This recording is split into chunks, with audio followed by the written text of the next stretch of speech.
안녕하세요. 단 드로잉입니다. 반갑습니다. 오늘 그림은 빨간색이 매력적인 포인세티아를 그릴 거예요.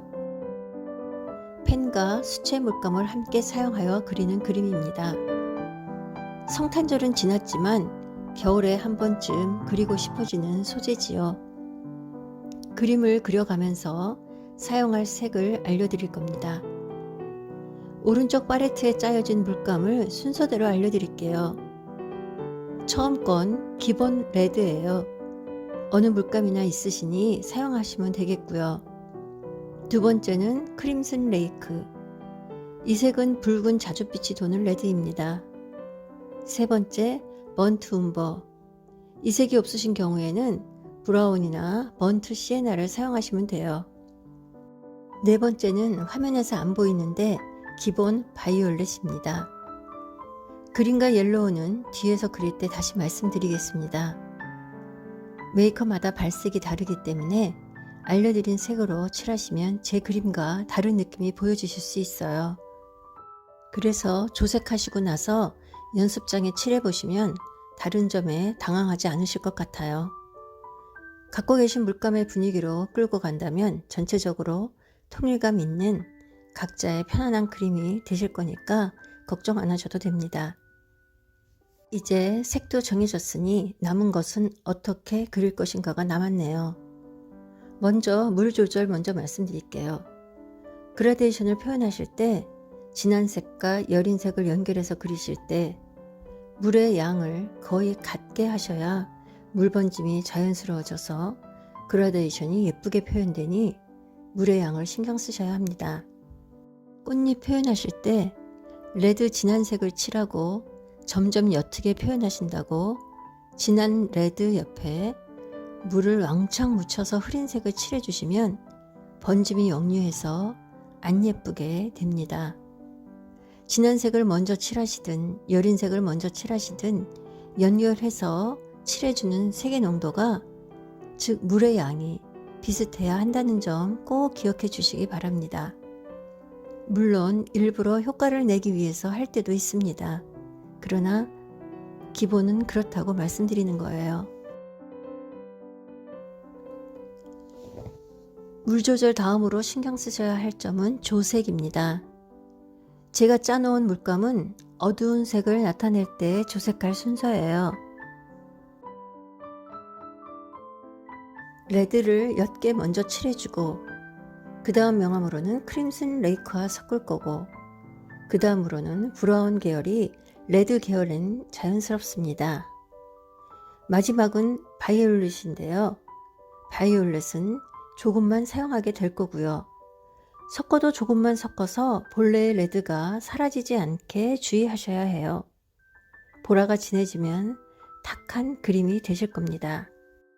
오늘은 다른 영상과 다르게 펜 스케치를 미리 하였어요. 지금 말씀드린 물 조절과 조색을 염두에 두고 그림을 봐주세요. 색도 몇 가지 안 되고 조색도 복잡하지 않습니다. 제가 팔레트에서 섞는 색을 잘 보시기 바래요. 연말 분위기로 간단한 그림 예쁘게 완성하셔서 식탁 위나 책상 위에 장식하시면 뿌듯해지실 것 같네요. 작고 소소한 행복이 될 수 있을 것 같습니다. 더 궁금하신 점은 언제든지 댓글에 올려주세요.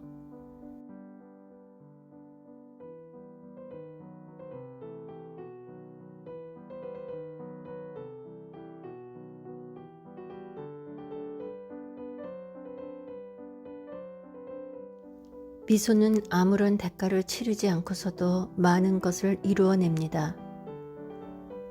미소는 받는 사람의 마음을 풍족하게 해주지만 주는 사람의 마음을 가난하게 만들지는 않습니다. 미소는 순간적으로 일어나지만 미소에 대한 기억은 때때로 영원히 지속됩니다. 미소 없이 살아갈 수 있을 만큼 부자인 사람은 없고 그 혜택을 누리지 못할 만큼 가난한 사람도 없습니다. 미소는 가정의 행복을 만들어내며 사업에서는 호의를 베풀게 하고 우정의 표시로 나타나기도 합니다. 미소는 지친 사람에게는 안식이며 절망에 빠진 사람에게는 햇빛이고 슬픈 사람에게는 태양이며 또한 문제에 대한 자연의 묘약이기도 합니다. 그러나 미소는 살 수도 없고 구걸할 수도 없으며 빌리거나 훔칠 수도 없습니다. 왜냐하면 미소는 누구에게 주기 전에는 아무 쓸모가 없기 때문입니다. 이 글의 제목은 크리스마스에 보내는 미소의 가치라는 글입니다. 뉴욕에 있는 어느 백화점이 크리스마스 쇼핑으로 한창일 때 소박한 철학이 담긴 광고에 실린 글입니다. 이 글은 데일 카네기의 인간 관계론에 실려 있습니다. 내가 얼마나 미소를 자주 지으며 지내고 있을까 라고 묻게 됩니다. 최근이라면 2년 정도쯤부터는 미소 짓는 나의 얼굴을 체크할 시간 없이 바쁘게 지냈네요. 외출 준비를 마친 모습을 거울에 비춰보며 마무리로 항상 나를 향해 짓던 미소를 본 지 오래되었다는 의미입니다. 또한 팬데믹 시기도 미소를 못 보게 되는데 한몫하였습니다. 이 시기가 되면서 외출할 때도 마스크 쓴 모습을 마지막으로 체크해야 하니 나의 얼굴의 표정이며 미소는 숨겨져 갔네요. 저같이 눈웃음이 없는 사람은 입으로는 실컷 웃고 있는데 어쩌다가 밖에서 거울에 비친 내 모습은 전혀 웃고 있지 않아서 놀란 기억도 있어요. 진짜 내가 웃고 있는 건가 하고 마스크를 내려 확인한 적도 있으니까요. 그래서 목소리의 부드러움이 중요하다고 느꼈더랬습니다. 팬데믹 시기가 준 우픈 이야기네요. 제가 이 책을 처음 읽은 때가 언제인가 봤더니 2006년이라고 적혀 있습니다. 늘 옆에 두면서 인생의 책으로 여겼었고 7, 8년 전쯤부터는 다른 책들 보며 멀어지게 되었던 책입니다. 16년이 지나서 다시 이 책을 읽은 이유는 지금은 이 책이 나에게 어떤 책일까 궁금했기 때문이에요. 여러분들도 그런 것들이 있죠. 옷도 세월이 지나도 안 버리게 되는 옷들이 있어요. 계절이 찾아올 때마다 한번 입어볼까 하고 입어도 봤다가 결국엔 다시 고이 접어 서랍에 넣어놓는 옷 같은 거요.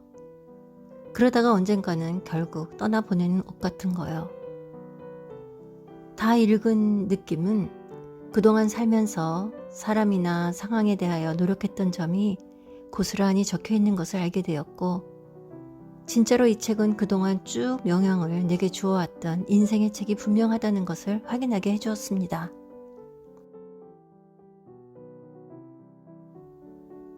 여러분께 좋은 글을 읽어드리며 함께 생각해보며 공감하고 싶어요. 이미 그림이라는 공감대가 있지만요.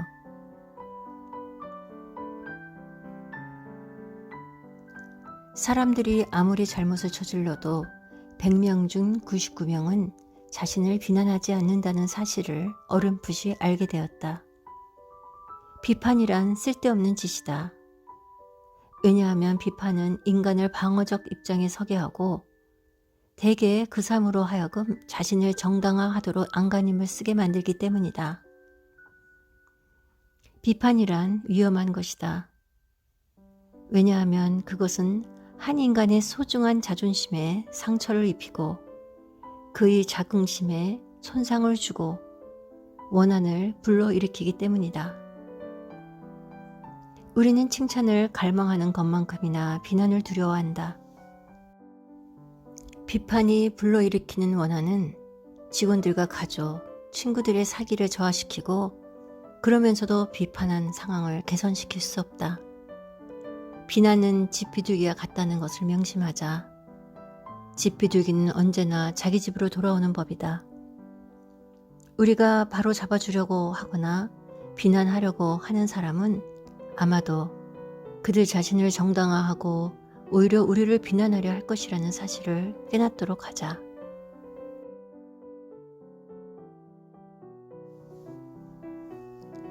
당신은 남의 결점을 바로 잡아주고 개선시켜주고 싶은 생각을 갖고 있지 않은가? 그것도 참으로 좋은 일이다. 나도 그런 마음에 동의한다. 그러나 왜 자기 자신에게는 그렇게 하지 않는가? 순수한 자기 본위적인 관점에서 본다면 이는 섣불리 남을 개선하기보다는 이득이 많고 훨씬 더 위험이 적다. 대개 사람들을 다루는 경우 상대를 논리의 동물이라고 생각하면 안 된다. 상대는 감정의 동물이고 심지어 편견에 가득 차 있으며 자존심과 허영심에 의해 행동한다는 것을 명심하지 않으면 안 된다.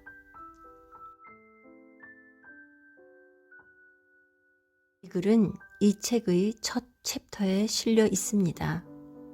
처음부터 뼈를 때리는 충고죠. 흔하게 하는 우리의 실수와 어리석음을 아주 잘 정리해주고 있습니다. 책 이야기하는 동안에 꽃은 완성되었고 수술 부분에 사용한 색은 후커스 그린과 올리브 그린을 섞었습니다. 여기 표시해 드리는 색이 이 그림에 사용할 그린입니다. 후커스 그린이 가장 밝은 색이고 올리브 그린, 셉 그린, 비리디안을 사용할 겁니다. 어두운 그린을 조색할 때는 보라나 청색을 사용 안 하고 좀 전 꽃 그릴 때 사용하였던 레드나 크림슨 레이크를 사용할 겁니다. 이 그림에서 사용한 보색을 사용한다면 멋진 어울림이 느껴지실 거예요.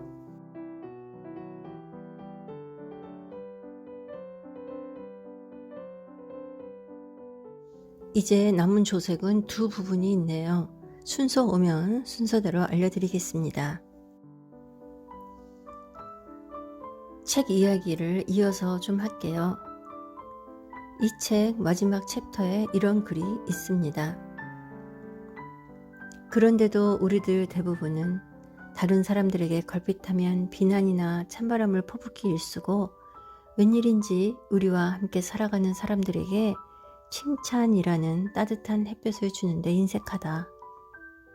지나온 삶을 돌이켜보면 몇 마디 칭찬이 나의 인생을 완전히 바꾸어 놓았다. 혹시 이런 경험 있으신가요? 칭찬이 나의 인생을 바꾸어 놓기까지는 아니더라도 영향을 준 경험이요. 저는 학창시절에 담임 선생님께서 하셨던 한마디 말씀이 잊혀지지 않고 있습니다. 괜찮은 녀석이라는 말도 아닌 너는 멀쩡한 녀석이라는 말씀. 많은 것들이 내 안에서 충돌하며 방황하던 시기에 긍정적으로 바라봐주는 어른이 있었다는 건 그 시절 제게는 파장을 줄 만큼 훌륭한 말씀이셨던 것 같습니다. 저희 부모님은 칭찬에 인색한 분이셨어요. 곱고 조신하신 부모님이셨고 험한 언행을 절대 하는 분도 아니셨지만 칭찬은 인색하셨어요. 부모님께 칭찬을 들은 기억은 없습니다. 저뿐만이 아니라 형제들도 다 같았어요.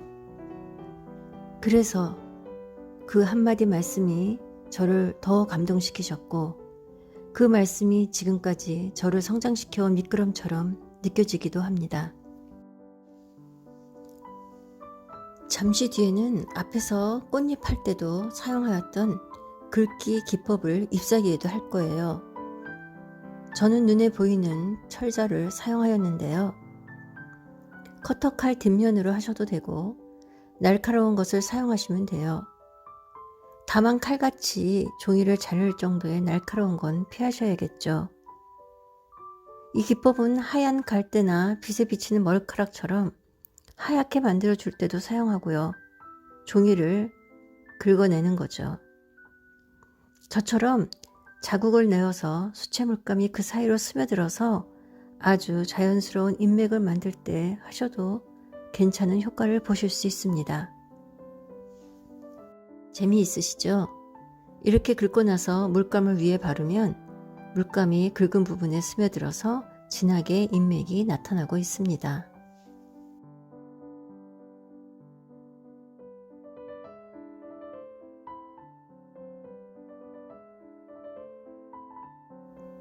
크림슨 레이크는 위에 짜두었어요.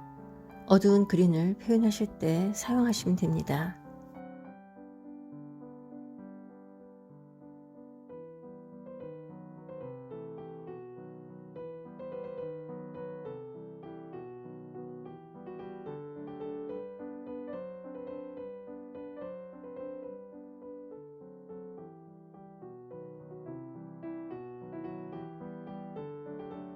레드 계열이 다시 필요합니다. 꽃 옆에 있는 방울처럼 생긴 건 뭔가요? 이름을 잘 모르겠네요. 하얀색도 있더라고요. 그걸 칠해줄 거예요. 레드를 사용하고 테두리 어두운 부분은 브라운 계열로 섞어서 칠해줍니다. 작은 거지만 반사되는 하얀 부분 조금씩 남겨놓으시면 동그란 구의 느낌 살리실 수 있어요.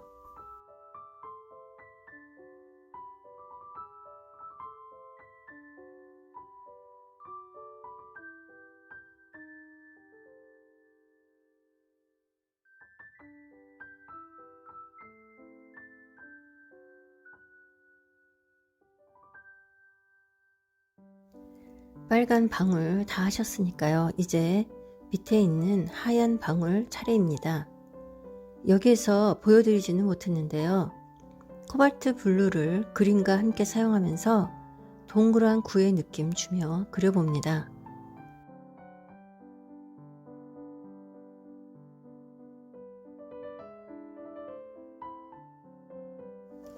이제 남은 건 수술 부분 채색이네요.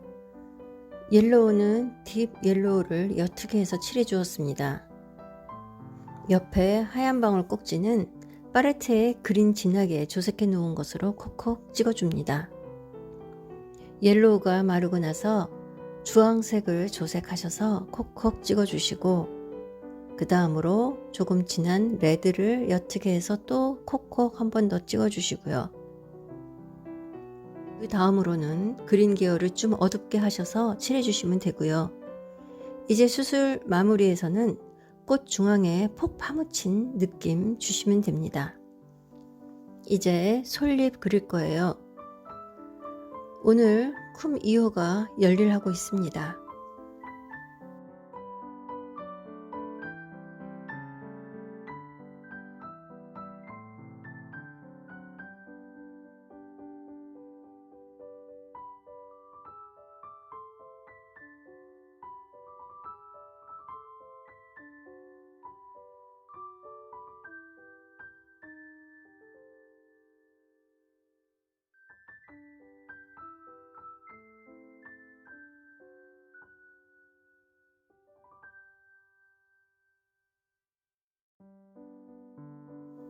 솔잎에 사용할 그린은 오늘 사용하기로 한 그린색 쓰시면 되고요. 넉넉히 많이 만드셔서 한 번에 칠하시면 좋겠어요. 솔잎은 대체적으로 같은 색으로 전체적으로 하시다가 청록색 느낌의 좀 진한 것과 연한 그린 솔잎도 그려주셔서 부피감을 주시면 좋겠어요. 길이도 다양하게 표현해 보세요. 자, 오늘 이렇게 세인트 포인티아를 그려보았네요. 사실 꽃이 그리기 쉬운 건 아니에요. 그래도 세인트 포인티아는 잎사귀가 넓고 복잡한 편은 아니라서 이것부터 그려보시면 꽃에 대한 자신감이 생기지 않을까 싶습니다. 꽃을 그릴 때 중요한 포인트를 말씀드릴게요. 꽃잎이 위아래로 있는 꽃을 그리실 때는 위아래에 있는 입체감을 주시는 것이 중요한데요. 그것을 표현해주기 위해서는 위에 있는 꽃잎과 겹쳐지는 부분을 어둡게 표현하시면 구분이 되게 됩니다. 모든 그림이 마무리가 중요합니다. 마무리 하실 때 꼭 하셔야 하는 거 뭔지 아시죠? 제가 늘 강조하는 멀리 놓고 보기. 모든 그림에 예외는 없습니다. 꼭 멀리 놓고 보셔서 어색한 부분 찾아내셔서 완성도 높은 작품 그려내시기를 바랍니다. 아직 솔잎 표현이 남아있어요. 솔잎 표현 하시는 거 계속 보시겠습니다.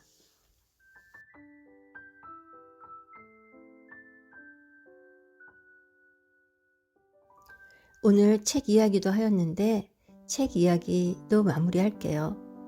인간관계론의 원래 제목은 친구를 사귀고 사람들에게 영향을 미치는 방법입니다. 결국 카네기도 이런 말을 우리에게 전하는 것 같아요. 성실, 정직, 열정, 자신을 존중하듯 남도 존중하는 것, 꾸준히 공부하여 성찰하고 성숙해 갈 것, 그래서 지혜로운 사람이 될 것, 함께 잘 살 것. 이 모든 것을 실천하기 위해서는 정신이 깨어 있을 것. 여러분은 어떻게 느끼셨어요? 오늘은 인간관계론과 함께 수채화를 그려보았습니다. 수채화는 의도와 상관없이 퍼져가는 물감의 매력이 있으니 너무 걱정하지 마시고 물감놀이를 즐기시기 바랍니다. 오늘도 여러분과 함께 행복한 단 드로잉이었습니다. 미끄러운 길 조심하시고 춥다고 움츠리지 마시고 실내에서 스트레칭이라도 매일 하시길 바랍니다. 이 말하는 저부터 실천을 꼭 해야겠어요. 다음 영상에서 또 유익하고 재미있는 내용으로 다시 뵙기를 꼭 바랍니다. 고맙습니다.